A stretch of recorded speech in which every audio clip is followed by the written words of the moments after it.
Hello students, welcome to Pharmacy Notes by US. Today we discuss Code of Pharmaceutical Ethics Part First. So let's start. अगर अपन jurisprudence की बात करें तो सबसे पहले चैप्टर आता है कोड ऑफ फार्मास्यूटिकल एथिक्स, यानी कि जो कानून है, जो फार्मास्यूटिक्स के अंदर जो नैतिकता है अपने को कौन सी है, जो कि नैतिकता है जो फॉलो करनी चाहिए, उसके बारे में अपन बात करेंगे। तो इसके अंदर अपन पढ़ेंगे introduction, code of pharmaceutical ethics, pharmacist in relation to his job, pharmacist in relation to his trade, pharmacist in relation to medicine profession, pharmacist in relation to his profession, pharmacist oath, at last some MCQs. तो सबसे पहले अगर मैं बात करूँ code of pharmaceutical ethics, तो इसके अंदर अगर अपन इंट्रोडक्शन की बात करें तो यानी कि जो नैतिक व्यवहार है वो किस तरीके से है जो कि ह्यूमन बींग्स हैं वो करते हैं। तो यहाँ पे दो शब्द आएंगे, एक आएगा लॉ, दूसरा आएगा इथिक्स। लॉ यानी कि कानून, ऑब्वियस है जो सरकार है उन्होंने कुछ कानून, कुछ नियम बना रखे हैं ताकि जो ह्यूमन बींग्स हैं इस सोसाइटी के अंदर बहुत ही आसानी से हैं जो कि किसी रूल्स एंड रेगुलेशंस के साथ रह सकें। अगर वो उनको फॉलो नहीं करती है तो उनके ऊपर कुछ है जो पनिशमेंट लगती है। तो वैसे के वैसे हर एक जो फील्ड है, हर एक जो डिपार्टमेंट है, डिफरेंट डिफरेंट जो बिजनेसेस हैं, उनके भी कुछ लॉज एंड इथिक्स होते हैं जिनको उनको फॉलो करना पड़ता है। अगर वो फॉलो नहीं करें तो उसमें भी पनिशमेंट्स होती हैं। तो अगर अपन डिफाइन करें या फिर डिफ्रेंशिएट करें लॉ एंड इथिक्स के बीच में, तो law are the set of rules and regulations to control and conduct the human individual in society. यानी कि जो लॉ हैं, जो कानून हैं, वो बेसिकली कुछ रूल्स एंड रेगुलेशंस का सेटअप है जो कि जो इंडिविजुअल जो ह्यूमन बींग्स हैं जो सोसाइटी में रहते हैं उनको कंट्रोल करता है कि आपको इस तरीके से इस सोसाइटी के अंदर रहना है। Law are statutory bindings and mandatory violence of which में रिजल्ट्स इन पनिशमेंट। यानी कि स्टैट्यूटरी की बात करें तो दे आर वैधानिक, यानी कि जो कानून के द्वारा जो निर्धारित चीजें हैं, प्लस मैंडेटरी यानी कि जो अनिवार्य हैं। यानी कि अगर आप एक सोसाइटी में रह रहे हो तो कानून ने कुछ इस तरीके की चीजें बनाई रखी है जो आपको करनी अनिवार्य हैं, और अगर आप उन चीजों को फॉलो नहीं करते हो या फिर उन चीज़ों का उल्लंघन करते हो तो they may be result in punishment, यानी कि उस अगर उल्लंघन से आपको कोई ना कोई सजा भी दी जा सकती है। तो वो तो सारे होंगे लॉ, यानी कि सरकार है उन्होंने कुछ रूल्स एंड रेगुलेशन सेट की है ह्यूमन इंडिविजुअल्स के लिए, सोसाइटी में रहने के लिए। अगर वो उनको फॉलो नहीं करते या उन चीज़ों का उल्लंघन करते हैं तो उन्हें पनिशमेंट भी दी जा सकती है। वाइल अगर अपन इथिक्स की बात करें, इथिक्स यानी कि जो नैतिकता है, जो आचरण है, they are the moral bindings of the individuals. Ethics are not mandatory, ethics are moral principles and consciences. यानी कि ये अनिवार्य नहीं है बट एक ह्यूमन का खुद का एक मोरल बाइंडिंग है, उसका खुद का एक अनुशासन है जो कि उसे एक पर्टिकुलर, अगर वो कम्युनिटी में रह रहा है, सोसाइटी में रहना है, तो उसको उन चीज़ों को उनकी पालना करनी चाहिए या फिर उन वैसे तरीके का जो नैतिक आचरण है वो उसको रखना चाहिए। बात करते हैं कोड ऑफ फार्मास्यूटिकल एथिक्स, यानी कि ये जो सारे के सारे नैतिक आचरण हैं, अगर अपन फार्मेसी की बात करें, फार्मास्यूटिकल डिपार्टमेंट की बात करें, तो वहां पे किस तरीके से है जो कि फॉलो किए जाते हैं। तो the pharmacy council of India has developed code of pharmaceutical ethics for pharmacist, यानी कि जो फार्मासिस्ट हैं जिनको प्रैक्टिस जो करते हैं मेडिसिन की, उनके लिए जो फार्मेसी काउंसिल ऑफ इंडिया है उन्होंने कोड ऑफ फार्मास्यूटिकल एथिक्स बनाया, जिसके अंदर उन्होंने कुछ नियम बताया कि आपको ये नियम है जो फॉलो करने चाहिए। तो it is the code of moral principle which are to be followed by the pharmacist while dealing with the pattern public fellow pharmacist and member of medical profession। यानी कि बेसिकली जो कोड ऑफ फार्मास्यूटिकल इथिक्स हैं उसके अंदर कुछ principles बताए PCI ने, जो कि उन्होंने ये कहा कि जो फार्मासिस्ट है उनको, चाहे वो पब्लिक से डील कर रहा हो, चाहे वो किसी फार्मासिस्ट से बात कर रहा हो या फिर मेडिकल प्रोफेशन के अंदर किसी मेंबर से डील कर रहा हो, तो उसे ये सारे के सारे जो सिद्धांत हैं वो फॉलो करने चाहिए। Pharmaceutical ethics are moral bindings on pharmacists as regard to their conduct, behavior and characters। यानी कि जो pharmaceutical ethics हैं, यानी कि जो सिद्धांत हैं, बेसिकली फार्मासिस्ट के बिहेवियर किस तरीके से होना चाहिए, उनका कैरेक्टर कैसा होना चाहिए जब वो अपने प्रोफेशन के अंदर काम कर रहे हैं, उसके बारे में सारी की सारी बात बताता है। इथिक्स की अगर बात करें तो ये they are morals, they are values, principle, honesty, honour, choice, right, fairness, responsibility and conscience. यानी कि इन सबका जो एक मिश्रण है दिस इज इथिक। अगर अपन बात करें वन बाय वन की जो फार्मासिस्ट हैं उनके रिलेशन से, जॉब में उन्हें किस तरीके से काम करना चाहिए, पब्लिक के साथ किस तरीके से काम करना चाहिए, डिफरेंट डिफरेंट रिलेशन उनके क्या क्या हो सकते हैं। तो सबसे पहले बात करते हैं अपन pharmacist in relation to his job. यानी कि जो फार्मासिस्ट हैं उन्हें जब जॉब की बात करें तो उनका जो कर्तव्य है वो क्या रहना चाहिए। तो फर्स्ट इज फार्मास्यूटिकल सर्विसेज, यानी कि जो सर्विस जो प्रोवाइड कर रहा है उसके अंदर उसको क्या क्या है जो कि रिलेशन से अपने कर्तव्य क्या क्या करने चाहिए। फर्स्ट है it should provide medicament without delay, यानी कि जो फार्मासिस्ट है, जो शॉप पे है, अगर कोई भी पेशेंट आता है या पर्सन कंज्यूमर आ रहा है तो उसे जो मेडिसिन रिक्वायर्ड है वो विदाउट डिले, यानी कि कोई भी टाइम को कंज्यूम किए बिना उसे वो मेडिकामेंट है जो प्रोवाइड करवाना चाहिए। It should provide efficient and comprehensive services, यानी कि जो फार्मासिस्ट है, जो जो भी अपनी सर्विसेज प्रोवाइड कर रहा है, दे शुड बी व्यापक, मतलब कि व्यापक तरीके से सारी की सारी जो सर्विसेज हैं वो प्रोवाइड करवाए, साथ ही एफिशिएंट एफिशिएंट भी हो उसका work.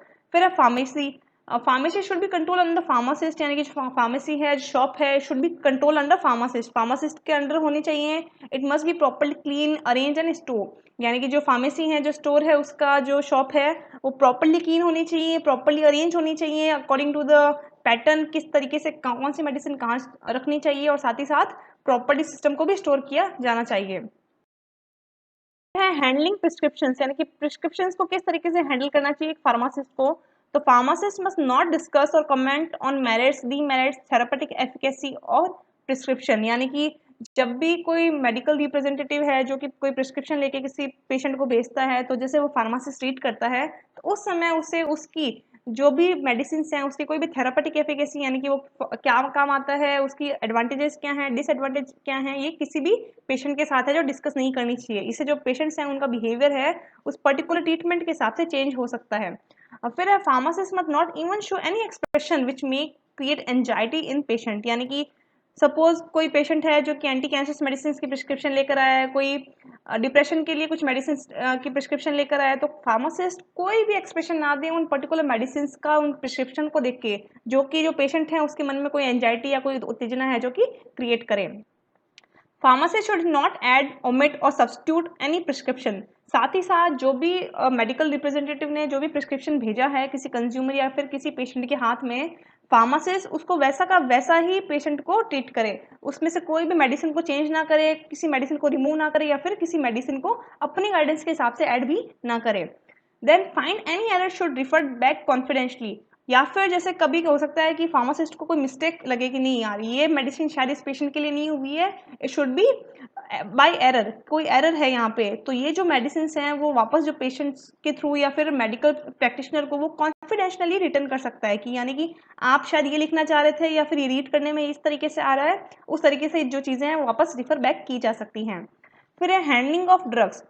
Should never supply superior spurious सब स्टैंडर्ड अनएथिकल प्रिपरेशंस, यानी कि जो भी फार्मासिस्ट है कोई भी खराब, कंटामिनेटेड या फिर अनएथिकल जो मेडिसिन है उनको सप्लाई नहीं करना चाहिए। फिर है अप्रेंटाइज फार्मासिस्ट।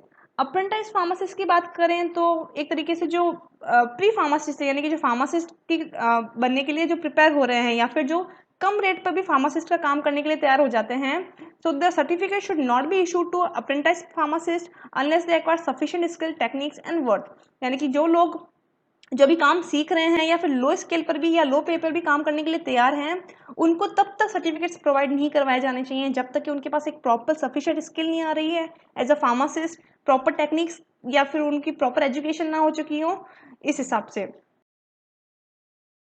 फिर है pharmacist in relation to his trade, यानी कि जो ट्रेडिंग की बात है तो वहाँ पे फार्मासिस्ट का है जो क्या कर्तव्य रहना चाहिए।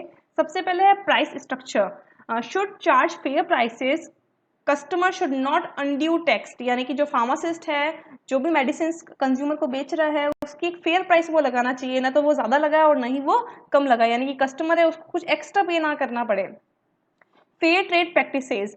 फेयर ट्रेड प्रैक्टिसेस यानी कि no attempt should be made to capture the business of contemporary likes, यानी कि किसी भी तरीके से प्रॉफिट को बनाने के लिए या फिर बिजनेस को बढ़ाने के लिए वो ट्रेड्स में हेरा फेरी ना करे, क्योंकि काफ़ी सारी चीज़ें उसको देखनी होगी कि भाई अपने को दूसरे मार्केट के साथ भी कंपटीशन में रहना है, तो नो डाउट आपको प्रॉफिट चाहिए, बट प्रॉफिट के हिसाब से आप जो ट्रेडिंग है उसको अल्टर ना करें, लाइक जो कट थ्रू कॉम्पिटिशन हैं उसको आप ध्यान रखें।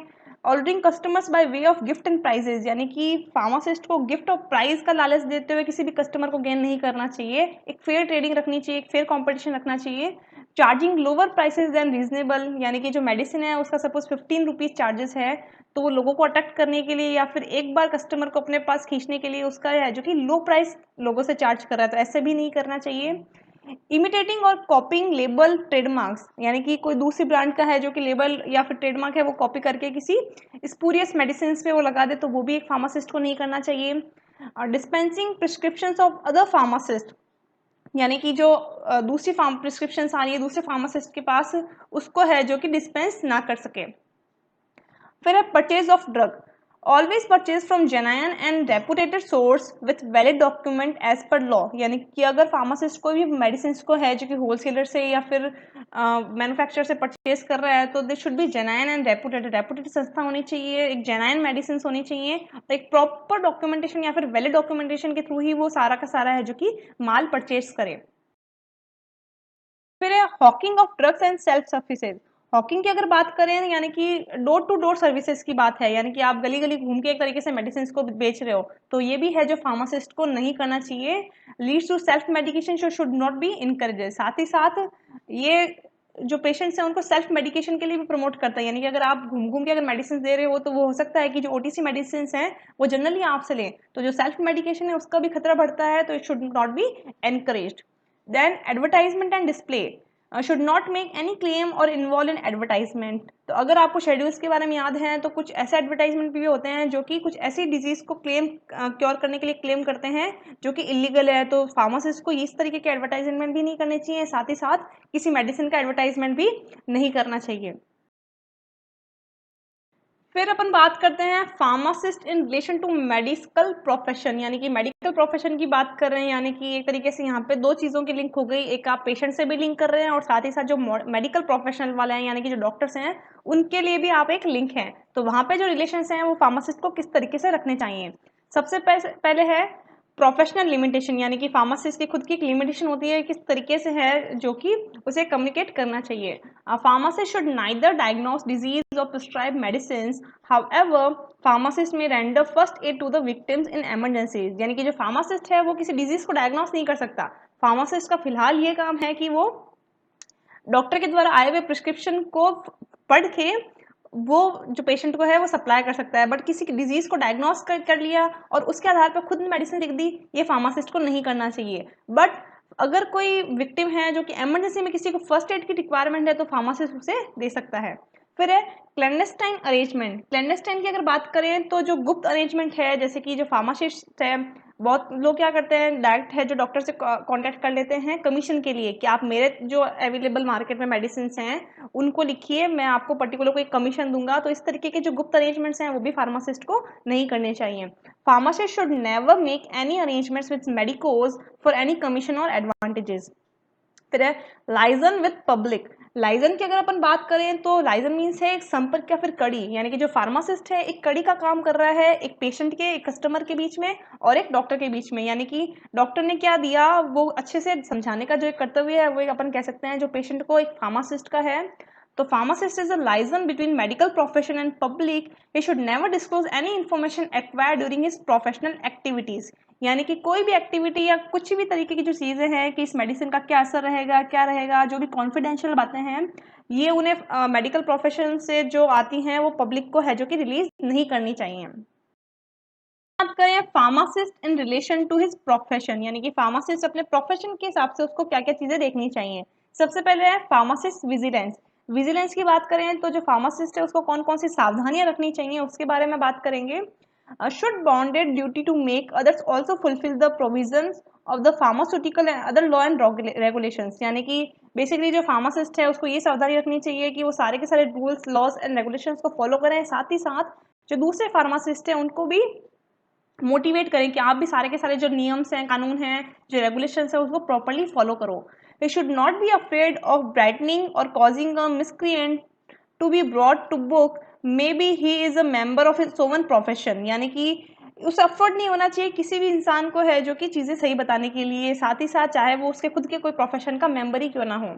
फिर है लॉ अमाइंडिंग सिटीजन। लॉ माइंडिंग की बात करें तो यानी कि जो कानून का पालन है जो सिटीजन्स के द्वारा किया जाता है उसके हिसाब से भी अगर बात करें, he should enlighten citizen with fair knowledge of law. यानी कि बार बार जो फार्मासिस्ट है उसे जो सिटीजन्स हैं उनको बताना चाहिए कि जो प्रॉपर लॉ है जो मेडिसिन को लेने का तरीका क्या रहता है, या जो एक हाइजीन है या फिर एक जो क्लीनिंग प्रोसीजर है वो क्या रहता है। ये should conversant with the enactment pertaining to food, drug, pharmacy, health, sanitizations and like, and endeavor to abide by them in every phase of his life. यानी कि अगर प्रॉपर्ली बात करें तो जो फार्मासिस्ट हैं वो प्रॉपर्ली जो फूड डाइट है, ड्रग्स के बारे में, फार्मेसी क्या है, हेल्थ सैनिटाइजेशन के बारे में है, जो कि बार बार जो पब्लिक है, जो सिटीजन्स हैं, उनको एज अ कर्तव्य अपना बार बार उसे बताना चाहिए। फिर है relationship with professional organisation. Pharmacists should join organization which are conducive to scientific, moral and cultural well-being of pharmacists। यानी कि जो फार्मासिस्ट हैं, जो शॉप पे काम कर रहे हैं, उनको भी जो प्रॉपर ऑर्गेनाइजेशंस हैं, उनकी जो प्रोफेशनल ऑर्गेनाइजेशंस हैं, उनके साथ कांटेक्ट में रहना चाहिए, ताकि उनको ये पता रहे कि जो कंटिन्यू जो रिसर्च हो रही है साइंटिस्ट के हिसाब से, राइट नाउ मार्केट में क्या अवेलेबल होने वाला है, लोगों को क्या डिमांड है, उस हिसाब से वो बार बार है जो इन चीज़ों को करेक्ट कर सकें और एक हेल्पफुल चेन के रूप में आगे काम आ सकें। फिर है डेकोरम एंड प्रोप्राइटी। डेकोरम की बात करें यानी कि जो फार्मासिस्ट की मर्यादा क्या है, प्रोप्राइटी यानी कि उसका औचित्य किस तरीके से होना चाहिए। तो जो फार्मासिस्ट है जब भी अपना काम कर रहा है तो एक बहुत ही मर्यादापूर्वक तरीके से उसको अपना काम है जो कि कंप्लीट करना चाहिए। बात करते हैं pharmacist oath. Pharmacist oath basically जितने भी मेडिकल प्रोफेशंस होते हैं उन सब के अंदर एक प्रतिज्ञा होती है जो कि उन्हें लेनी पड़ती है अपने उस डिग्री लेने के बाद, कि हम ये सारी की सारी चीजें हैं जो कि फॉलो करेंगे। तो फार्मासिस्ट की भी एक प्रतिज्ञा है। अगर अपन उसकी प्रतिज्ञा की बात करें तो I promise to do all I can to protect and improve the physical and moral wellbeing of society. यानी कि मैं वादा करता हूँ कि मैं वो हर कोशिश करूंगा जो कि फिजिकल एंड मोरल जो वेलबींग सोसाइटी है उसको प्रोटेक्ट और इम्प्रूव करने में हेल्प करती है। Holding the health and safety of my community above other consideration. Holding की अगर अपन बात करें तो बेसिकली इस तरीके से, मतलब जो हेल्थ एंड सेफ्टी है कम्युनिटी की उसको कंटिन्यू है जो कि बढ़ाने की काम। I shall uphold the laws and standards governing my profession avoiding all forms of misrepresentation and I shall safeguard the distribution of medical and potent substance. यानी कि मैं जो भी कानून है, जो गवर्निंग बॉडीज हैं, उनको पूरा का पूरा जो रिप्रेजेंट करने की कोशिश करूंगा। साथ ही साथ I shall safeguard the distribution of medical and potent substance. जो मेडिसिन का डिस्ट्रीब्यूशन है या जो पोटेंट सब्सटेंस है उनका भी बहुत ही सेफ्टी से है जो कि डिस्ट्रीब्यूशन करने की कोशिश करूंगा। Knowledge gained about patient I shall hold in confidence and never डिविगल unless compelled to do so by the law. यानी कि जो भी पेशेंट की इंफॉर्मेशन है उस सबको मैं कॉन्फिडेंशियल रखूंगा तब तक जब तक कि उसे प्रकट करने के लिए कोई ना कोई कानून मुझे ना बताया जाए। I shall strive to perfect and enlarge my knowledge the better to contribute to the advancement of pharmacy and the public health. यानी कि मैं पूरी कोशिश करूंगा कि अपना जो नॉलेज है वो कॉन्ट्रीब्यूट करूँ फार्मेसी का एडवांसमेंट के लिए और पब्लिक हेल्थ के लिए। I furthermore promise to maintain my honor and credit in all the transactions and by my conduct never to bring discredit to myself or my profession, nor to do anything to diminish the trust response in my professional brethren। यानी कि मैं वो पूरी कोशिश करूंगा ताकि मेरे प्रति जो लोगों का विश्वास है वो बिल्कुल भी ना टूटे और अपना जो काम है वो मैं पूरी निष्ठा के साथ कर सकूं। May I propose and live long in favor as I keep and hold to this my oath, but should I violate this sacred promise, may the reverse be my lot। यानी कि मैं पूरी कोशिश करूंगा कि सारी की सारी जो लॉज हैं, जो मेरा प्रतिज्ञा है उसकी पालना करने की कोशिश करूंगा। बट अगर मैं ऐसा नहीं कर सकता या नहीं कर पाता या ऐसे कोई प्रोमिस को मैं तोड़ता हूँ तो मैं कोशिश करूंगा कि ये it must be reverse to be my back, यानी कि सारा का सारा उल्टा मेरे पे भी आए। Hope you understand and enjoy the video. Please like, share and subscribe. Thank you.